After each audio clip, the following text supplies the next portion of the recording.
We are Brett and Jade Evans, and we have sailed nearly 10,000 nautical miles. We've done a lot along the way, a lot of countries, a lot of sites, a lot of experiences. But more importantly, it has taken us approximately 3 years from the time that we entered boat life. And I read somewhere that 3 years is how long it takes to get a feel for a new life, a new environment, a new place. And you read it on the internet, so it's true. Clearly true. And here we are 3 years later, and we have some opinions about boat life that we would like to share with you today. Before we can jump into that though, we do want to thank this week's sponsor, which is Bottle. So stick around for the next 60 seconds and we'll get right back to it. And the sponsor for this week's chaos is Bottle with their Hydro X. It is BPA free and it is double wall insulated, which means that it can keep things cold for 24 hours and it can keep things hot for 12 hours. And it comes with this stainless steel handle, making it really easy to carry around with you on the go. And as we just found out, it's great for a boat hook.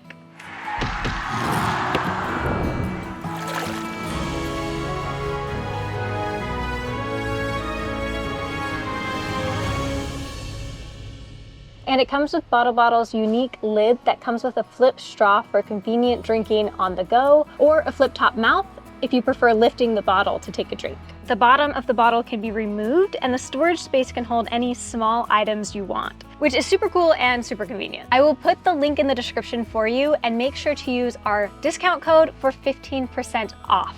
Thank you, Bottle for sponsoring this episode. Let's get to work. Starting with number one, and now this is going to be number one, not based on a hierarchy or anything like that, just one of the 10 things, and that is going to be relationships. Bathroom and tomorrow. No matter how much in love you are going into boat life, it wreaks havoc on relationships, and we've seen it tear asunder many couples. So it's not for the faint of heart. You can only spend so much time with one person before they start driving you mad. Friends, they just don't understand the life we're living and the time zones and the locations and conversations, just having conversations about normal life. We're living such a different life that just having normal conversations is a struggle. And then the relationships that you make with local people as you travel through their countries are really hard because then you leave. And then the relationships you make with other sailors are really hard because then you leave and you go different directions. And that's hard. All sorts of relationships are just tough. Number 2, something is always broken. Till we take a break. So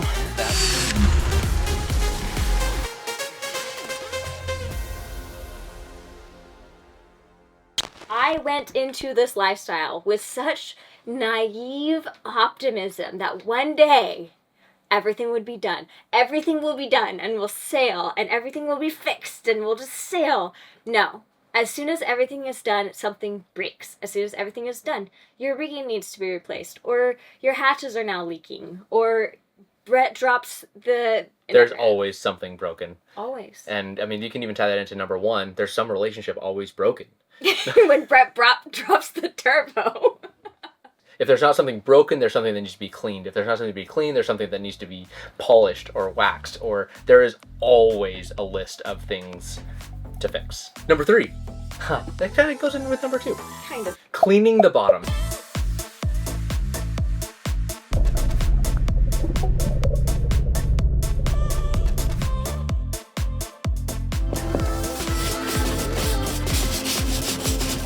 Now this one gets its own category because it is such a thing that is just kind of all consuming. Cleaning the bottom of the boat grows moss and algae and barnacles, and it just constantly... Especially because you'll get so sucked into enjoying the cruising lifestyle, and then you'll be ready for the super exciting passage and you'll be ready to go, and then you're all of a sudden like, we have to clean the bottom. And then... or you're sailing along and you have this amazing wind and you're like, wow, we should be doing like 9 knots, and you're doing like 6 and you're like, oh right, we didn't clean the bottom. Get crabs in the ears. The internet really thinks that's going to happen to us. That explain a lot. This one's pretty obvious, but it gets on the list because it's obvious, because it's super true. The boat rocks. The boat rocks, and sometimes you get seasick. Do you mean like rocks? No, I mean like it just rocks back and forth. Oh. Constantly.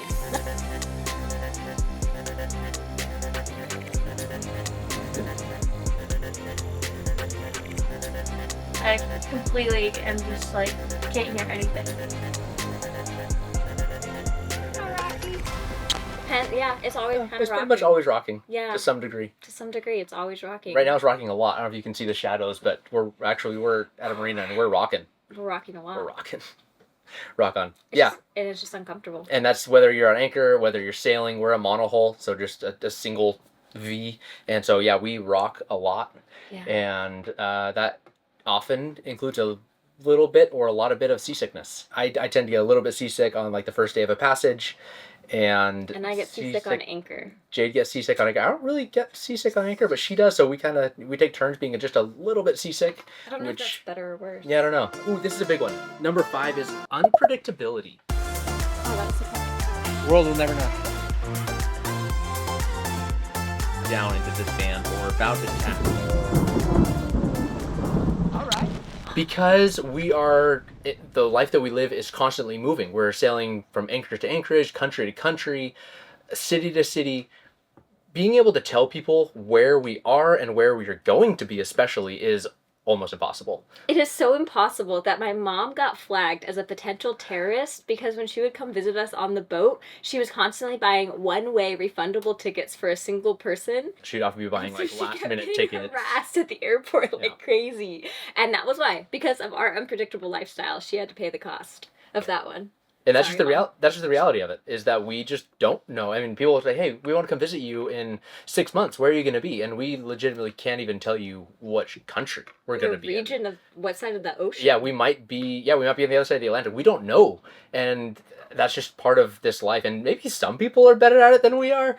But I'm sure some are better at like sticking to that schedule. But for us, just part of the way that we live is that it's just unpredictable. Because of the wind and because of the weather and because of tides and currents and the personality type of sailor. And the personality. And in our personal life, you know, you go to sleep one night with your anchor all set and you think everything's good, and then the boat in front of you drags anchor, or a squall pops up, or one of your O-rings rusts off and now you're taking on water. Whatever it is, you can't predict what's going to break next, if the weather is going to change, if the Coast Guard's going to do a random inspection, if you're going to get sick, whatever. Like, it is the most unpredictable lifestyle. There's no routine. I now understand why there is so much like superstition and like there's so many traditions around sailing. You want to believe you have some control. You want to believe you have some control, but you don't. Yeah, this tattoo will make the weather good for me. Exactly. What is it? You never leave on a Friday or a Monday? I don't even know. Don't bring bananas on a boat. Yeah, there's so many traditions, and that's why. It's because you have so little control that you want to hope you have something. Thus, superstition is born. Yes. Yes. That's why I only wear socks on my left foot. It was yours. Number 6, alcohol consumption.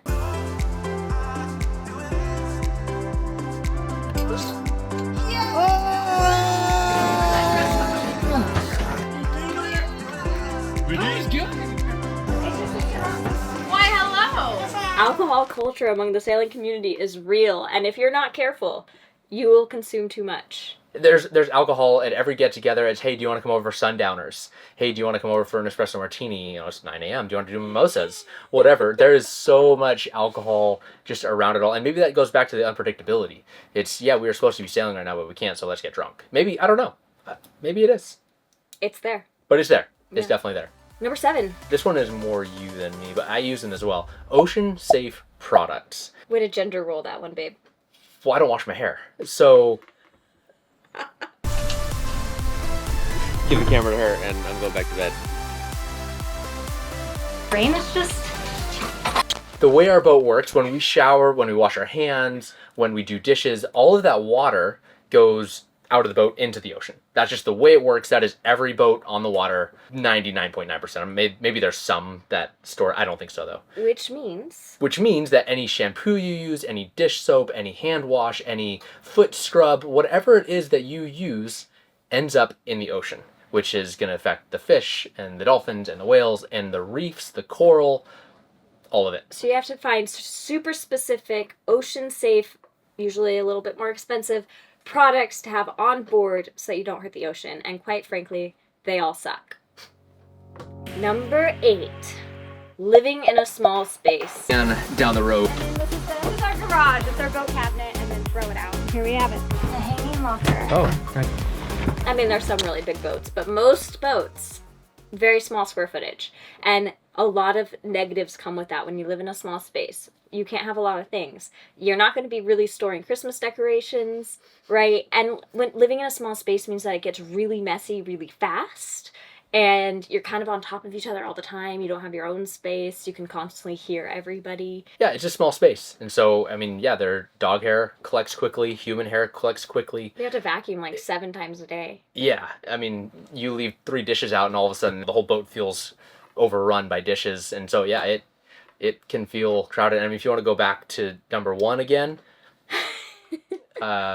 number 9. This one is kind of a holding tank problem. The smoke and a lot of grunting. You know, we were talking about, reef-safe products when we wash our hair, dishes, things like that. The exception is when we flush our toilets. There is a holding tank that holds the human waste. If you just think about that, for some period of time, there is going to be a storage tote full of your... We don't really need to get into it so much. Basically, any lifestyle where you have to handle your own human waste is an unfortunate. Yeah, whether that's van life, boat life, plane life, any kind of off-grid camping life. I don't know. Just like, honestly, I don't think anybody enjoys it. Yeah. At all. Yeah. Yeah, that's it's kind of gross. Kind of sucks. Number 10. The community. Ooh, I bet you weren't expecting that one. Everybody talks about how great the sailing community is. But here's some things about this community that really, really, really suck. Gatekeepers, people who think sailing needs to be a super specific way, and if you didn't grow up on it, if you aren't in like the old boys club, like you can't be part of it. And it's super unfortunate, and it keeps the growing generation from accessibility to it, and it's just a little bit sour. And there is a lot of that in this community, especially online, especially among armchair sailors. And then in real life, I would say one of the sourest things is all of the infighting. Sailors just love, they're like old married couples. They just love to bicker about literally everything. Like and everybody knows the right way to do it. Everybody knows the right way to do it. It's monohulls, or it's catamarans, or it's a heavy boat, or it's a light boat. Never get a sailor started on the correct way to take care of teak. But I will say the one thing we will all agree on as sailors, though, is the powerboaters. That's the saving grace. No, we don't mean it. We don't mean it. We love you guys. We love the powerboaters. Just don't make us. Yeah, we're just jealous that you can go fast. Newton's third law, equal and opposite. Here's 10 things that absolutely rock about boat life. Number 1, the community. This community absolutely rocks my socks. And off? I don't know. Just rocks your socks. And it's a really cool community. Excluding the powerboaters, nobody rocks the boat. You know what? We actually, our neighbor right here is a powerboater, and he seems really cool. We actually really love powerboaters. Yeah. Yeah, if anything happens in Anchorage, somebody loses their dinghy, somebody is dragging anchor, somebody is there immediately to help. Somebody runs aground, people rally together to help them out. The community is really, really cool. You have friends and family anywhere you go. Going back to alcoholism, show up in an Anchorage, someone will rock up to your boat. Hey, you want to come over for drinks? Like immediately. Like it's pretty cool. Yeah, it's super cool. Yeah, we made some of the greatest friends, and they've got your back. And a lot of people haven't seen people for a long time, so they see you and they're like, another person. And there's just that. Oh. Okay, going back on the list, holding tanks, that will never make it on the positive list. Do you have anything else to throw onto the list instead? Yeah, holding tanks. So because you are now fairly connected to your bowel movements, you really know how things are going. So do I need more fiber? Do I need, maybe whatever it is? And going back to number 1, you really know how well your partner's doing lately. Exactly. Yeah, okay. That small space. Number 8, number 3 of positives, living in a small space. It cleans up real quick. Yeah, it gets messy really fast, but it cleans up really fast. You don't end up hoarding things. You have like one favorite pair of clothes, and you really take care of that pair of clothes because that's your one pair of clean clothes. It only takes 5 minutes to wipe down all the cabinets. And you can usually always hear the other person if they call for help. Usually. Number 7. Wait, 4. Number 4. Do you mind if I read some of these? Sure. Number 7/number 4, ocean safe products. Yeah, I mean, because it is so much safer, healthier, it's better for the environment, it's better for the reef, that's just better, right? Obviously, we don't want to be putting chemicals on our bodies, we don't want to be putting into the ocean, so even though maybe our skin isn't as soft or our hair isn't quite as luscious. Not the luscious hair. It's healthier. We're probably less likely to get cancer. Probably. Well, I mean... From that aspect, at least. Yeah. Sun damage, who knows? Who knows? Yeah. Number 6, alcohol consumption. Number 5 even. Yeah. Number 5, alcohol consumption. There's always a great party in the anchorage. It's true. And like I said, yeah, you rock up to an anchorage, you drop your anchor, someone almost always is going to come up to your boat and say, hey, I saw you this other anchorage. Do you want to come over for sundowners? Or, hey, we're all meeting up at the beach later. Do you want to come hang out by the fire? Ah, rum. The sailor's equalizer. Number 5.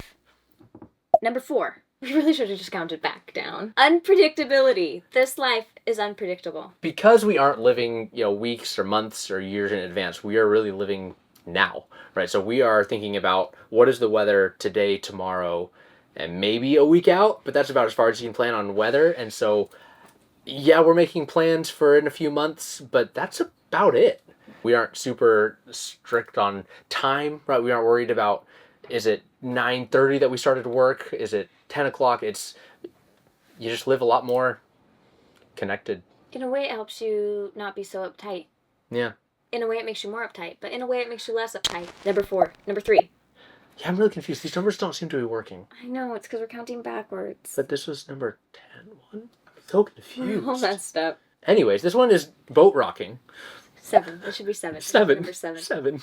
We should have just counted back from 10. The boat rocking / seasickness. Why is that a good thing? I know. Sometimes it rocks you to sleep like a baby. Sometimes it does. Also, you're constantly working out. Just standing, you are constantly working out. Let's just talk about the obliques. Yeah, you don't even obliques. have to work for those. Stabilize your muscles. Our knee muscles, they got all the little tiny muscles stabilizing. Those tiny muscles. Those tiny muscles, they get you. Yeah. That's how it's a good thing. And it helps you keep your boat cleaner because you can't leave stuff sitting around on the counter and on the table. Put things away. You gotta put stuff away because you might get waked by the community. Number 3, cleaning the bottom, is a fabulous opportunity to practice your breath holds. That's not you swallowed something. Also, it's a workout. Getting down and scrubbing the bottom. Sometimes it takes some scrubbing to get it off. If you've been in anchorage for too long, it's going to take some elbow grease and knee grease and shoulder grease. And then if you wait too long and the barnacles start growing and you get down there with your squeegee and it's like, pop, pop, pop, pop, pop. It is the most satisfying thing. So it's really satisfying when you get it So super good. clean and then you sail and you're like, ooh, we are just flying. Number 2, something is always broken. I'm going to take that one because I knew coming into this life that this is going to be a big project, and I love projects. I love working with my hands, and so living this life, it gives me the opportunity to always fix something, and I always am. Almost every day, I am fixing something. I'm really glad you still enjoy it. I And do. it hasn't broken you yet. I do. Sometimes it's a little redundant, like fixing the same thing. Maybe I just need to fix it more right. Number 1, relationships. I don't think that there is any better vision than sailing beautiful tropical locations with the one that you love and getting to spend all your time with them. Sailing off into the sunset.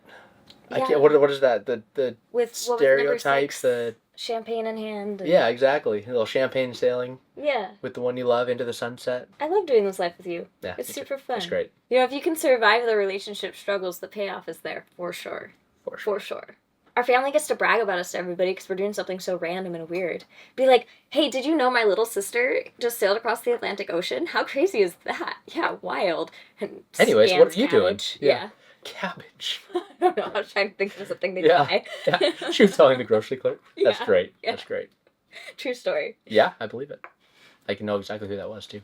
The friends that we make out here are like soul friends. It is really, really cool when we meet up with them again because we have so many stories that we have to share and catch up, and when we see a boat that we recognize, we're instantly like, hey, I know you from blank, or I saw you wherever, and you are immediately connected. Even though you may not really even know each other, you are instantly friends because you shared an anchorage during whatever storm and you both survived, and now you can talk about it forever. Yeah, so trauma bonding. You get a Trauma bond with friends. constantly. Yeah. Be like, oh, we rode up that hurricane with you, or we did that storm with you. Or, Exactly. oh, do you remember when that boat dragged anchor? We thought it was going to take us out. Yeah. Yeah, it's great. It's fantastic. Yeah. Solid. Actually, it's pretty cool. It is. It's Yeah. really cool. All right, one bonus, positive and negative. Nudity. It's a positive and a negative. When you get out here among the sailors and you get away from society and you unplug, it's just liberating to the point of you just realize how much of the culture you grew up in and the culture of society and industrialism and I don't know, everything. It's all deconstructed and goes just back to the essentials, and you realize how... Honestly, if you take any of these 1 through 10s, you can apply it to the bonus. Pick any of those and you can see why. Holding tanks, nudity. We've seen people peeing off the back of their boat. This is a good point. Nudity. All right, there you go. I'm telling you, No, it's like true. it all applies. At some point, you let go of all of the cultural stigmas, and then the human body is just that, and it's not sexualized, and it's not weird, and it's just humans being humans. Honestly, it's really only a negative when you first enter the sailing world and you haven't come to terms with that yet, and then it's shocking. Naked people everywhere, but Not that many, but more than in a normal life. more than what you'd seen prior in your whole life. That's true. Yeah. At least mine. Yeah. And then you get over it. Yeah. And then it's just fine. Then it's just liberating. No big deal. Yeah. The sun on your skin. It's lovely. A negative is that then regular people come out and they think you're a psycho, a hippie. Which is possibly true. And that wraps up the 10 With a bonus. suckiest +1 plus the greatest parts of living on a sailboat full-time, cruising the world. So thank you for joining. If you have any more that you'd like to add, if you have anything that we missed, please comment below. I'm sure there's more that you could add to this list. We made a really long list and kind of condensed them down to these 10. But let's continue the conversation. Yeah. Whatever you can think of that is both terrible and wonderful simultaneously with boat life, add it to the comment section below. Otherwise, thank you for joining. Make sure you subscribe. We'll see you later. We'll see you next time, guys.